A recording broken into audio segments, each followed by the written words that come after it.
Where does all that extra food go that you leave on your dining hall tray? Ecology student Michael Martin asked himself that question one day and decided to do some research. He found out the university pulps all the food waste into a fine mixture. They send it through the chute. This is called food waste. Basically, it looks like chicken salad. The pulping process reduces the waste volume by as much as 70% before Food Services pays the county to send it to the landfill. Martin says that's the wrong place for it.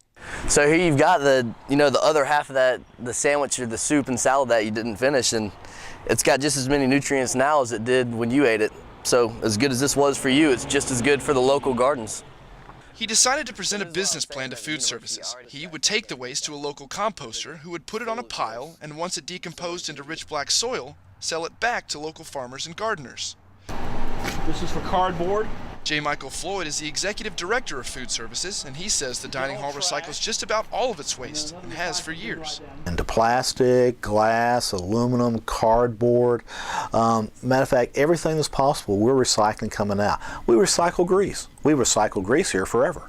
But as far as composting the food waste goes, he says that's up to the physical plant. The compost in itself is not a skill set that Food Services has. We would support physical plant in any effort that they would make in that area.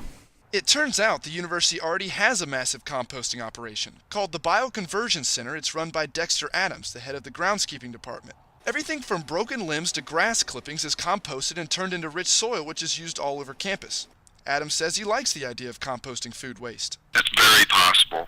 It's a very good idea, and it is our goal to eventually compost much of the food waste on campus. The center is currently capable of handling just about everything but food waste. That's because piles which include meat and grease can putrefy and need to be watched much more carefully.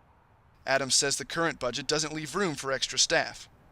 We don't currently have the manpower to staff that facility out there to give it the higher level of management that would be required to keep that safe.